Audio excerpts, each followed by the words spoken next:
Brent Venables was embarrassed about this defensive performance for Oklahoma in 2022. They're definitely going to need to ratchet that up in 2024, but why not field a better defense in 23 and contend for a Big 12 championship? We got Parker Thune on the line, KREF Sports, and also OU Insider. Parker, we always appreciate you stopping by, breaking things down for us. The rush defense, once Oklahoma got into Big 12 play, not the best at over 5 yards per carry and 213 yards given up per game to Big 12 opponents. Massive changes along the defensive front that should bolster both the ability to make plays in the backfield, but also the depth issue as well. Yeah, I think the big question for this defense and really this entire Oklahoma roster is the interior defensive line and who emerges and who solidifies themselves as starters and reliable contributors at that position. Now, you look at defensive end, Oklahoma's got a ton of options. Returning starters and Ethan Downs and Reggie Grimes are going to be pushed for their roles. Downs is a preseason all Big 12 guy. Really like what he brings to the table. High motor player, has the ability to pressure the passer as well as to stop the run. Grimes is probably the guy more so that's in danger of losing his spot because you got a hard charging rising sophomore and R. Mason Thomas, who really flashed last year as a freshman. You got two high ceiling incoming transfers and experienced P5 football players in Trace Ford, formerly of Oklahoma State, and Rondell Bothroyd, who comes to OU via Wake Forest. So defensive end is not really a position of need or a position of concern right now for Oklahoma, but a defensive tackle. They bring in Tennessee transfer Dejon Terry to try and bolster that rotation. Texas State transfer Devon Sears also in the mix. And then their latest addition is Utah State transfer Philip Paya.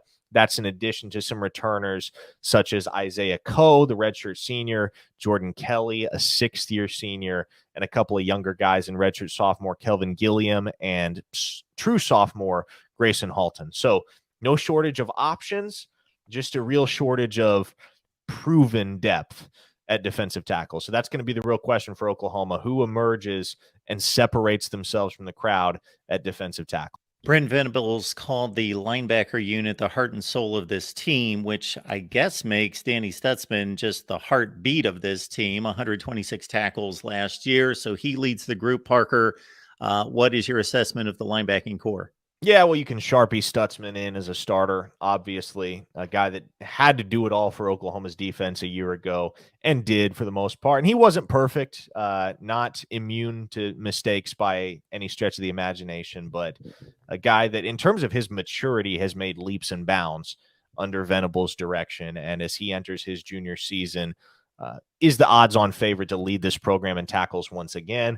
Dasan McCullough, the Indiana transfer in his sophomore year, is expected to be the starter at that cheetah position in Venables' defense.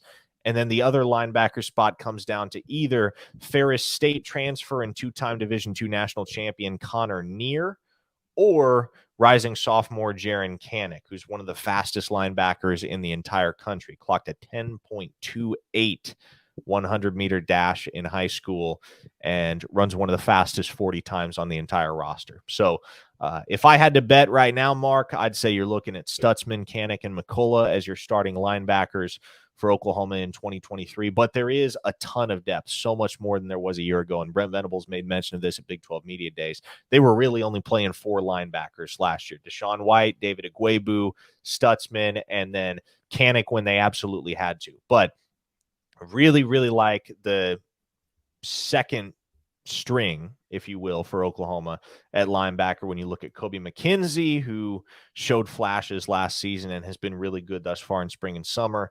Kip Lewis is a rising sophomore. Shane Witter is coming off a shoulder injury, but he's a senior to be. And then the Sooners brought in a quartet of really exciting young freshmen in Sammy Omasigo, a top 5 national linebacker prospect. Lewis Carter, who Brent Venables said he thought was the best player in the state of Florida as a high school senior.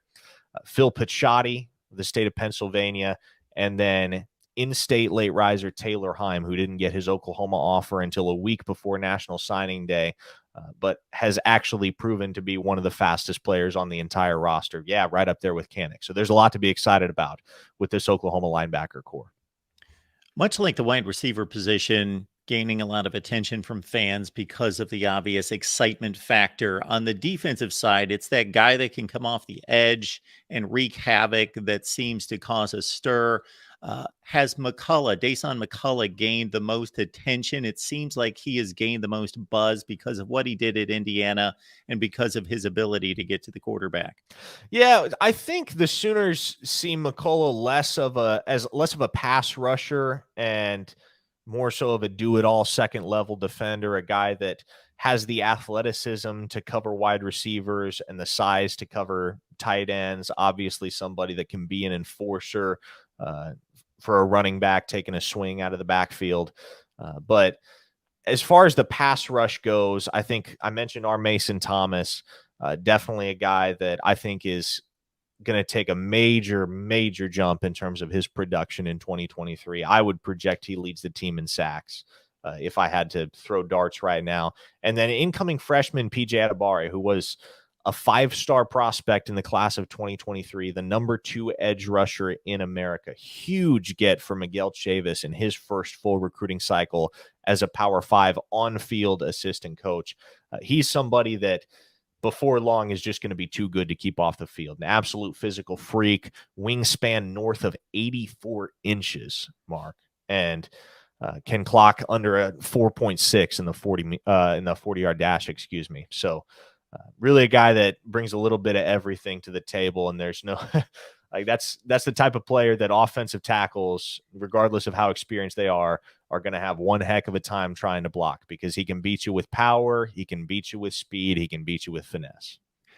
Parker, every time you drop another set of metrics concerning the athleticism of these defensive athletes, it makes me think about Brent Venables not necessarily liking what he saw when he first hit campus, but him changing that factor very quickly athletically. Yeah, absolutely. I mean, that's been the name of the game for Oklahoma over the first 18 months of Venables' tenure as head coach. Turnover, healthy turnover, weeding out the dead weight on this roster. I mean, I'll call a spade a spade. There was a lot of dead weight, especially on the defensive side of the ball among scholarship players that realistically were not good enough to be playing the caliber of football that Brent Venables is trying to play defensively at Oklahoma. So he's made an effort to separate the wheat from the chaff. He said it at Big 12 Media Days. Look, I gave guys 12 months to sort things out, and if they couldn't sort things out, then we were going to explore other options, and the Sooners have.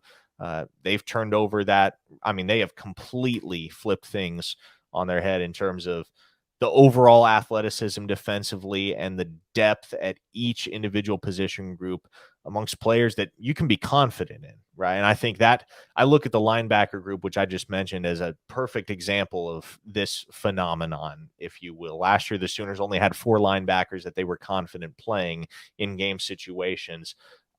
I think you're close to having 8 or 10 of those guys in 2023. Technically speaking, 5 of the top 7 corners leave. Woody Washington, statistically the most proven, coming back, 6 pass breakups, 67 tackles.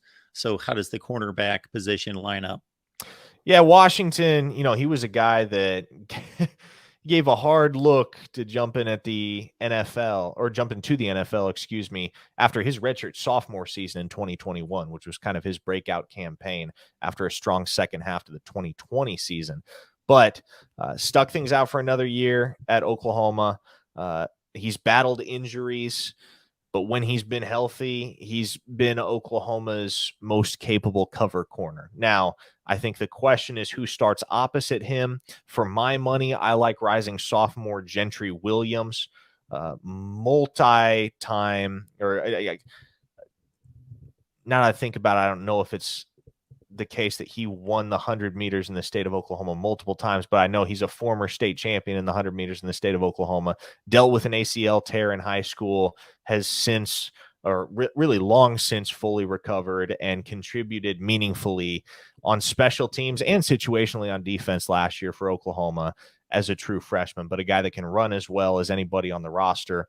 And he's going to be in a battle with Kendall Dolby and a couple of exciting true freshmen in Josiah Wagner and Makari Vickers, in my mind, to start opposite Washington. So be interested to see how that battle shakes out, but Washington's one of your starters, and I think it's either Williams or Dolby on the other side, at least to start the campaign.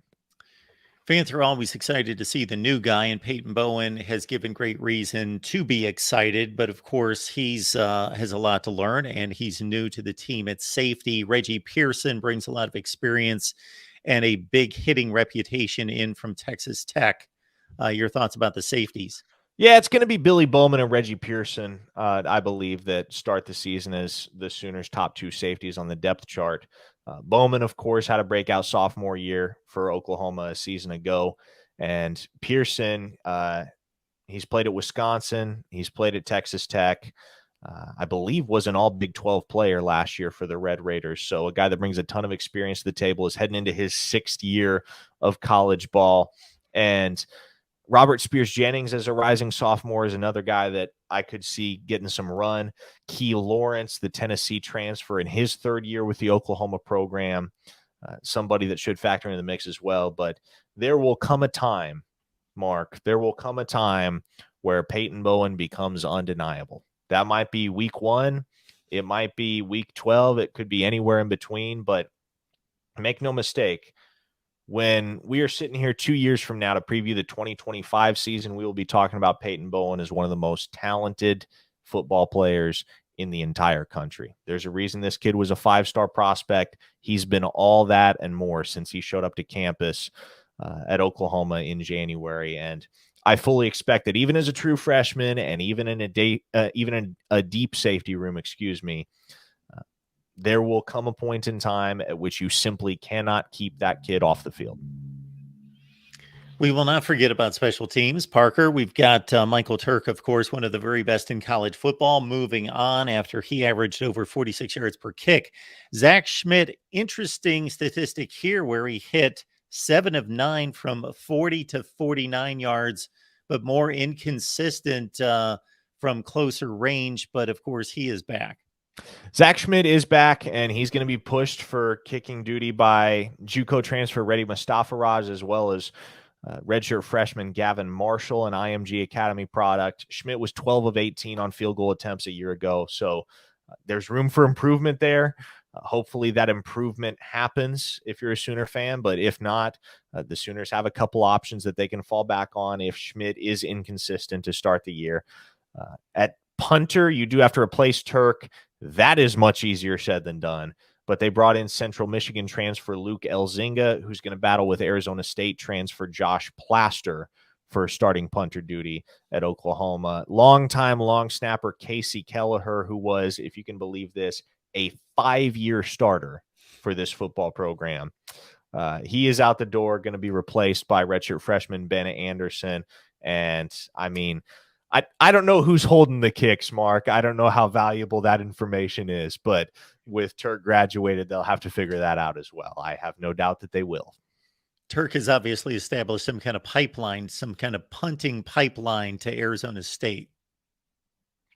Yeah, so it was funny because he and Josh Plaster transferred from Arizona State in the same offseason.